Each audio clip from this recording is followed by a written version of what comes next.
आकाशवाणी देहरादून से प्रस्तुत हैं प्रादेशिक समाचार। पहले मुख्य समाचार। राज्य विधानसभा के मानसून सत्र की कार्यवाही अनिश्चितकाल के लिए स्थगित। अनुपूरक बजट सहित 8 विधेयकों को मंजूरी मिली। केंद्र सरकार ने स्वास्थ्य जोखिम को देखते हुए 156 निश्चित खुराक संयोजन दवाओं पर प्रतिबंध लगाया। पहला राष्ट्रीय अंतरिक्ष दिवस आज देश भर में मनाया गया। राष्ट्रपति द्रौपदी मुर्मू ने कहा, इसरो का न केवल अंतरिक्ष के क्षेत्र में बल्कि देश के सामाजिक आर्थिक विकास में भी महत्वपूर्ण योगदान है। और मुख्यमंत्री पुष्कर सिंह धामी ने चमोली जिले के खनसर में आयोजित श्री कृष्ण जन्माष्टमी महाकौतिक मेले का शुभारंभ किया। नमस्कार, समाचारों के साथ मैं व्याख्या चंदोला और अब समाचार विस्तार से। गैरसैंण के भराड़ी सैण में चल रहे राज्य विधानसभा के मानसून सत्र की कार्यवाही आज अनिश्चितकाल के लिए स्थगित कर दी गई है। 3 दिवसीय सत्र में अनुपूरक बजट सहित 8 विधेयकों को मंजूरी मिली। इससे पहले आज मानसून सत्र के तीसरे और अंतिम दिन सदन की कार्यवाही प्रश्नकाल के साथ शुरू हुई।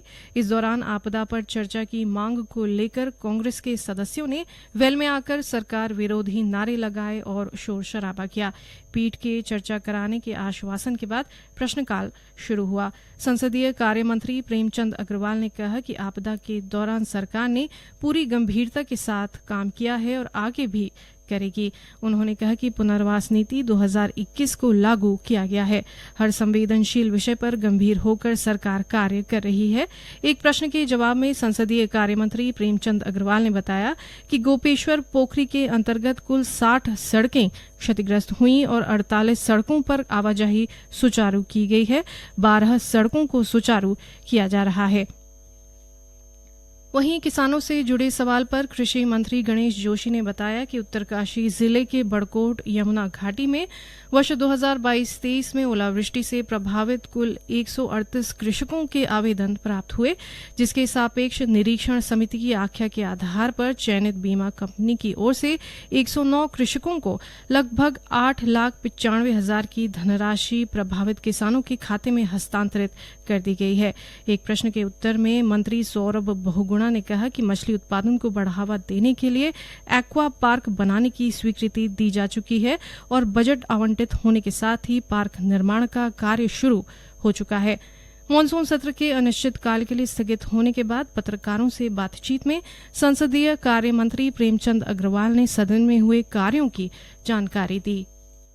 विषय मुख्य रूप से हमने जो पारित किया वो मैं आपके संज्ञान में ला रहा हूँ कि जिस प्रकार से माननीय मुख्यमंत्री जी के मार्गदर्शन में हमारे आंदोलनकारियों को 10% क्षैतिज आरक्षण देने का काम जो किया, उसका सदन ने एक मत से उनका धन्यवाद किया है, सरकार का धन्यवाद किया है।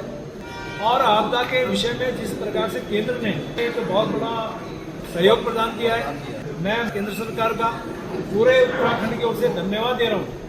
जहाँ हमें कुछ नहीं मिलता था, वहाँ आज हमारा केंद्र सरकार उसमें हमें सहयोग प्रदान कर रहा है। कुछ स्कूलों में उनके क्षतिग्रस्त होने में कुछ पैसा नहीं देते थे, लेकिन उसमें भी संशोधन करके 14/8/2024 में अनेकों मानकों पे, अनेकों पैरामीटर्स पे उसमें उन्होंने बहुत बड़ी राशि देने का काम किया है।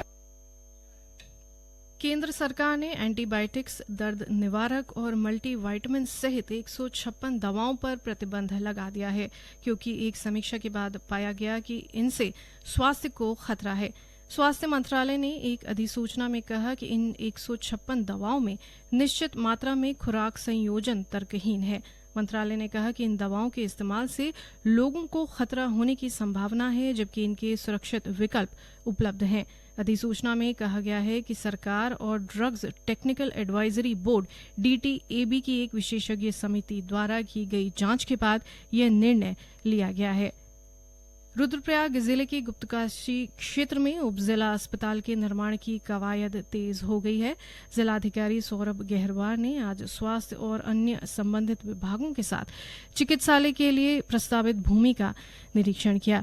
उन्होंने अधिकारियों को सभी औपचारिकताएं जल्द पूरा कर अस्पताल निर्माण शुरू करने के निर्देश दिए।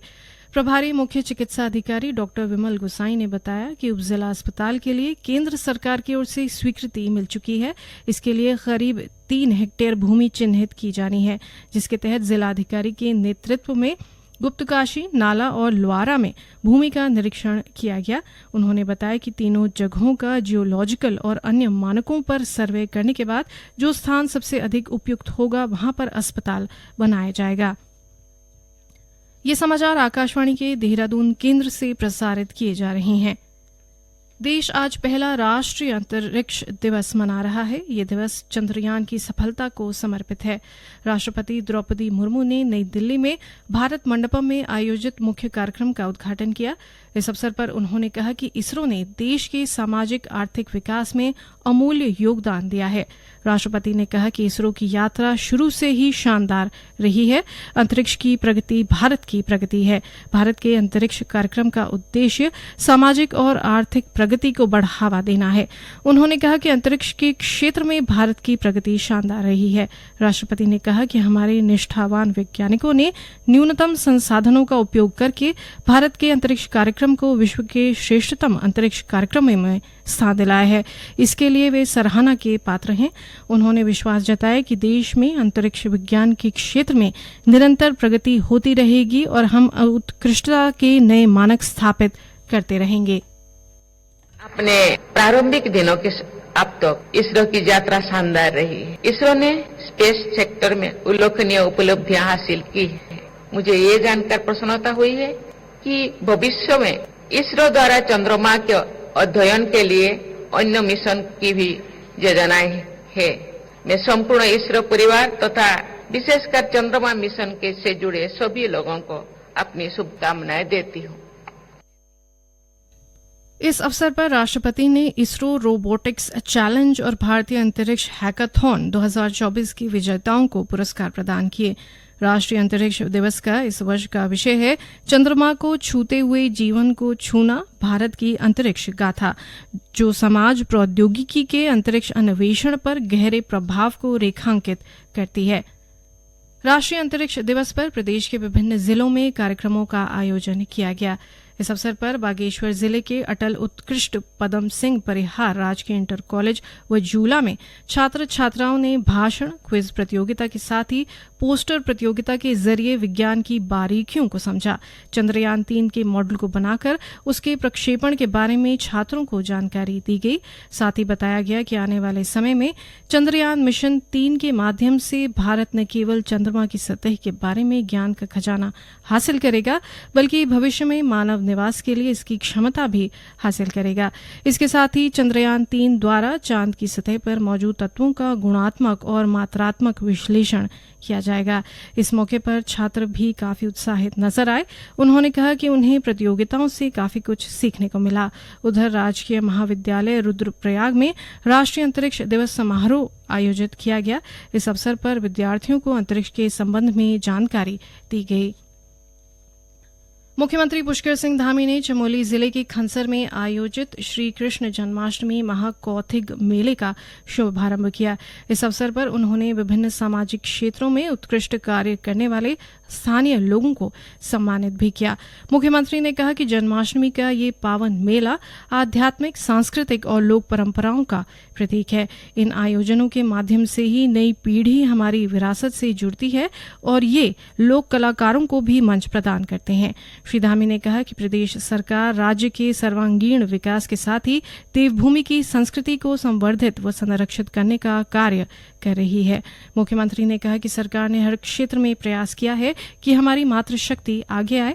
मातृशक्ति द्वारा तैयार उत्पादों को बाजार उपलब्ध कराने के लिए सरकार ने मुख्यमंत्री सशक्त बहना उत्सव योजना शुरू की है। साथ ही हाउस ऑफ हिमालयाज की शुरुआत भी की है।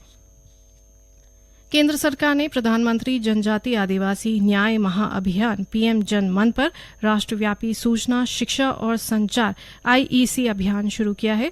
10 सितंबर तक चलने वाले इस अभियान का उद्देश्य जागरूकता बढ़ाना और विशेष रूप से कमजोर आदिवासी समूहों में केंद्र सरकार की योजनाओं का 100% लाभ सुनिश्चित करना है।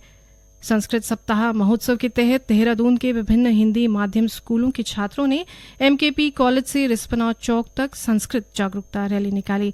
लक्ष्मण संस्कृत महाविद्यालय की ओर से आयोजित इस रैली में छात्रों ने संस्कृत भाषा में लिखी हुई पंक्तियां और स्लोगन की तख्तियां हाथों में ले आम जनता को संस्कृत भाषा के महत्व के बारे में समझाया। अंत में मुख्य समाचार एक बार फिर।